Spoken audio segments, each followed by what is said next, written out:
exemple? Ils ont eu des problèmes techniques au niveau informatique. Donc c'était difficile d'extraire ces données-là. C'est ça qui a été l'argument avancé dans le rapport. Par rapport à la Direction générale des impôts, il y a une partie de leur comptabilité qui est manuelle, surtout ce qu'ils perçoivent des communes. Donc toutes ces parties-là aussi, ça met du temps pour être traité et donc ils n'ont pas pu le consolider pour le rapport. Voilà un peu en gros les raisons. Mais le conciliateur et ses administrations. Quel est le budget alloué à la société civile au comité de pilotage? Alors attendez, allez-y doucement pour qu'on puisse... Le budget alloué à la société civile au comité de pilotage. Oui. Deuxième question, la responsabilité de la société civile au comité de pilotage. Oui. La troisième question, comment ont été désignés les membres du comité de pilotage issus de la société civile? Et quatrième question, pourquoi Togo Press représente la société civile? C'est précis. Propre à la société civile. Mais disons, nous allons sur le budget du comité de pilotage qui est géré par le secrétariat. Et justement, nous avons des difficultés en tant que société civile pour assurer la divulgation de ce rapport dans les préfectures. Et nous sommes en train de s'organiser entre nous pour voir quels sont les partenaires qui peuvent nous soutenir afin de passer à la divulgation de ce rapport. Sinon, en clair, il n'y a pas un budget en tant que tel alloué à la société civile. Nous travaillons avec... Surtout au niveau de la société civile, pour la désignation des membres de la société civile, le gouvernement a pris soin, ou du moins le président du comité de pilotage, qui est celui qui est responsable de l'exécution de la mise en œuvre de l'ITI au Togo, a pris soin de confier la désignation aux organisations de la société civile eux-mêmes. Donc c'est les organisations de la société civile qui ont désigné leurs membres accompagnés d'un PV. Et c'est sur la base de ce PV qu'un arrêté a été pris par le ministre qui est le président du comité de pilotage. Et nous avons tenu à respecter les principes de l'ITE qui est que les désignations soient faites par les parties prenantes des organes. Donc la partie prenante, société civile, doit désigner ses membres. Et la partie prenante, industrie, doit désigner ses membres. Et c'est ce que nous avons respecté dans la désignation des membres, aussi bien de la société civile que des industries extractives. Maintenant, en ce qui concerne le budget alloué à la société civile. Et c'est vrai, le budget dont nous disposons est un budget global pour l'exécution de la mise en œuvre de l'ITI au Togo que gère le secrétariat technique. Et ce budget concerne aussi bien le comité de pilotage que le Conseil national de supervision. Mais c'est au niveau de la mise en œuvre de la stratégie de communication que nous mettons à l'œuvre, c'est-à-dire à contribution la société civile. Et pour la dissémination de ce rapport, il y a la première partie en charge par le comité de pilotage à ce qui devrait être. Donc, il va falloir se retourner ou bien interpeller les services techniques pour répondre à ces questions. Que ces sociétés ont payé, ont déclaré, avoir déclaré, est-ce que c'est conforme à ce qu'ils ont produit? Voilà, je crois que c'est comme ça que j'ai eu je comprends la question de madame. Justement, ça a été notre préoccupation aussi le 26 mars dernier lorsque le conciliateur nous a présenté le rapport. C'est de savoir, est-ce que ce qu'ils ont payé là, est-ce que c'est conforme? Est-ce qu'ils n'ont pas fait de recettes plus que ça avant de payer ces montants-là à l'État togolais? Parce que quand on voit un peu, c'est les sommes, d'ailleurs, on s'était mis d'accord sur les les seuils de matérialité. Donc, ce qu'on devait vraiment faire déclarer par les sociétés. Mais ces seuils de matérialité ne faisaient pas allusion à ce que les sociétés ont exactement produit et exporté. Donc, il est question, on a déjà posé la question, et d'ailleurs, s'il y a cette soirée invitant plus de groupes de la société, c'est de voir ensemble comment y arriver, tout ensemble, pour que le second rapport, qui va bientôt élaborer et sortir en octobre, comment faire pour exiger à ce que, ça c'est la société civile qui va exiger cela, à ce que les sociétés déclarent les tonnes, les exportations, ce qu'ils ont exporté avant de payer. Pour être sûr que les déclarations des sociétés sont correctes et les déclarations de l'administration sont également correctes. Si une société n'a pas ces chiffres, mais on considère qu'il y a une faiblesse au niveau de ce point-là. Je crois que c'est un pas, je l'ai dit tout à l'heure, c'est un pas vers la transparence, c'est un pas vers la bonne gouvernance. C'est un outil qui va nous permettre d'accéder à tous les niveaux à la bonne gouvernance. C'est un. De deux, est-ce qu'avec ce rapport, le Togo peut s'attendre à devenir pays conforme? Ça, c'est le premier rapport. Ce n'est pas bien comme ce n'est pas mal. Ce premier rapport par rapport au rapport de certains pays que nous avions eu l'occasion de découvrir, de lire, etc.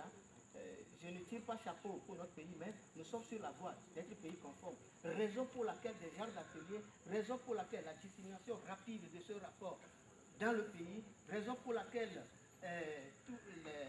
tous les groupes possibles, surtout les groupes de la société civile, nous devions rester ensemble pour faire des recherches et aider à ce que le prochain rapport qui doit sortir en octobre, nous puissions corriger à partir de ce premier rapport, corriger les manquements qui ont eu, les petits manquements qui ont eu, bon, je dis petits manquements, mais enfin les manquements qui ont eu pour que le second rapport puisse mettre le Togo, notre pays, en route vers la conformité. Sinon, si après 13 avril, 18 avril 2013, le Togo n'accédait pas à la conformité, qu'est-ce qui va se passer? C'est les autres pays, c'est le monde entier qui verra que le Togo, la transparence n'y est pas, la bonne gouvernance ne fait pas son chemin dans ce pays. Donc on est tous tenus, société civile, administration publique, les organes de l'administration publique, les cours de comptes au Togo. Les cours de comptes au Togo n'a pas certifié les comptes de ce premier rapport. Et le Premier ministre a pris sur lui-même de convoquer la Cour des comptes pour que les mesures nécessaires, les dispositions nécessaires soient prises pour que, à la sortie du second rapport, la Cour des comptes puisse faire son travail au niveau des comptes de l'administration publique. Bon, donc, nous ne sommes pas, on ne peut pas dire aujourd'hui, oui, le Togo est en bonne voie ou le Togo n'est pas en bonne voie, mais nous allons tout faire pour que le Togo puisse accéder à la conformité aux règles de l'ITIE. Je vous remercie. Monsieur Bonjour avait demandé la parole. Il faut qu'on enchaîne. Oui, merci. Oui, voilà. Ce sera la dernière question de la série, après on va passer au spectacle et puis on continuera. Il faut qu'on modifie ça. Oui. Il y a On est le en train de complément. cette question. Je voudrais savoir la suite que l'on donne aux chiffres non réconciliés ou à l'écart que l'on constate dans ce rapport-là. Merci. Mais c'est vrai que là on rentre dans la deuxième partie du débat. Pardon. Vous les hommes, vous les gouvernants, vous les jeunes, vous qui ne prêtez aucune attention particulière aux efforts qui se font nuit et jour pour réduire la pauvreté dans le monde. Vous qui ne vivez que pour le seul souci de remplir vos ventres et vos poches au quotidien. Vous qui portez votre richesse sur l'opacité de la gestion de nos ressources minières. Humanité! Humanité! Prête oreille, écarquille les yeux et suis attentivement.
qui a coûté la vie à l'honorable chef Kumbele. Ah oui, il est temps, il est vraiment temps. Cette gestion opaque de l'industrie d'extraction a non seulement créé des conflits dans la localité, mais aussi retardé le développement de notre pays. Mais ce qui est paradoxal et surtout étonnant, c'est que l'ITIE est créé depuis 2002 pour initier les pays qui ont des minerais à une méthode de gestion transparente. Et nous ne faisons bien aucun effort pour y adhérer. Mais une question se pose. Pourquoi ces conflits ont-ils pu emporter aussi le chef Kumbele? Dimbolo, Dimbolo, Dimbolo, Dimbolo, Dimbolo, Nyata, Dimbolo, Dimbolo, Dimbolo.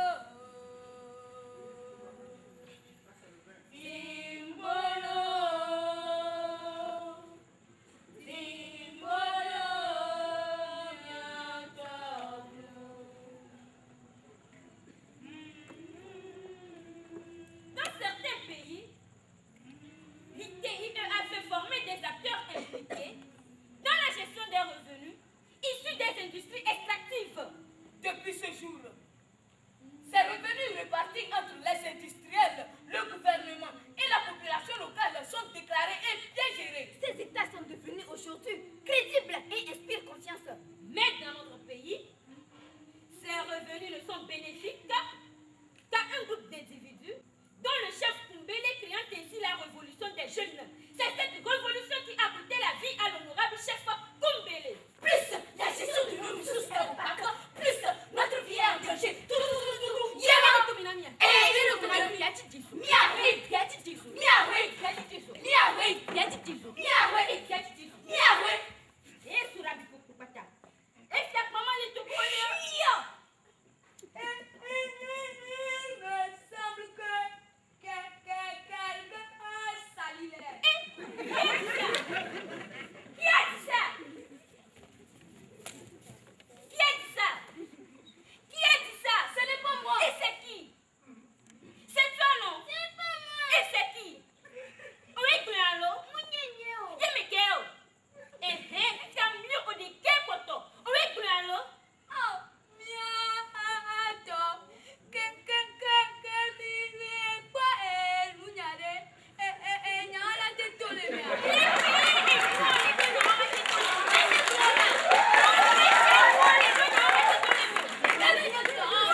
Oh Dieu de nos ancêtres,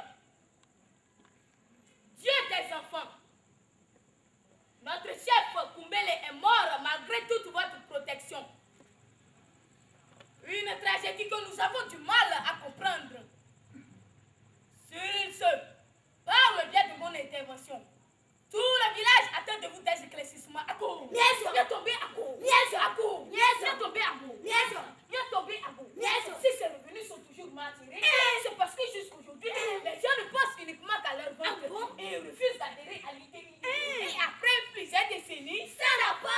La diviser. Ce qui divise, ce qui ramasse, les faut casser. Plusieurs décennies, ça rapporte. Des bons répartis, la diviser. Ce qui divise, les amis, ce sont ceux qui ramassent, les faut casser.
frère.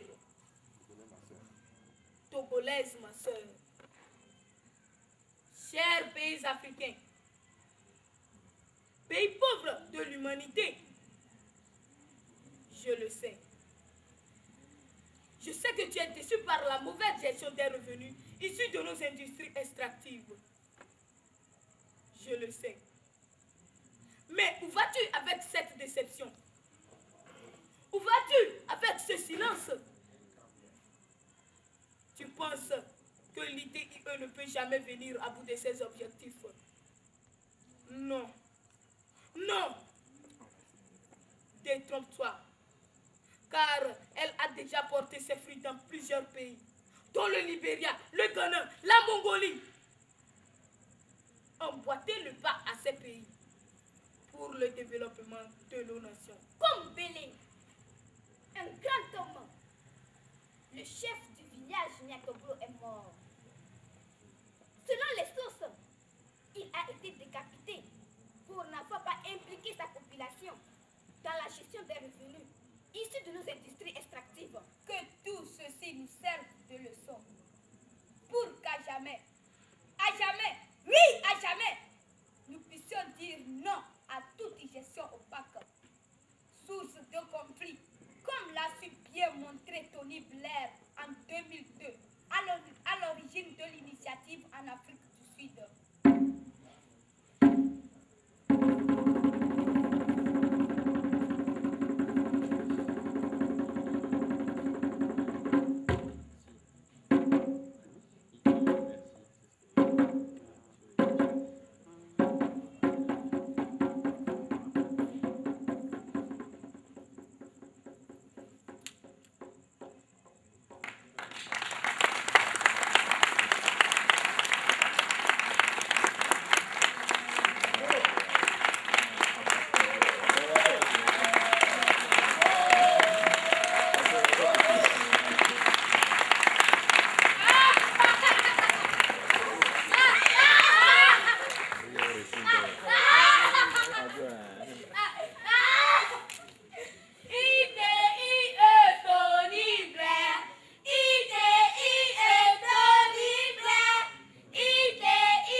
Formés ont initié des sensibilisations, premièrement au niveau local, c'est-à-dire une sensibilisation de proximité, et après une sensibilisation sur les radios communautaires. Donc nous avons identifié des radios dans les différents cantons ciblés par le projet, notamment à Otoé, Dabati, à Kumapé et Pomé. N'oublions pas Agodrafort. Ce projet nous a permis d'obtenir des résultats comme un dialogue qui s'est instauré entre les communautés, l'État et la société extractive. Donc, nous avons pu installer des comités que nous appelons comités locaux de dialogue et de concertation. Et ces comités constituent des interlocuteurs avec le gouvernement et la société extractive. Donc, ce projet nous a permis d'obtenir une accalmie dans la région parce que nous ne notons plus pour l'instant. Comme ça s'est défini, c'est une initiative pour la transparence dans les industries extractives. Donc c'est un mécanisme qui est mis en place pour permettre au pays de mettre un peu une couche de transparence, améliorer la gouvernance au niveau des industries extractives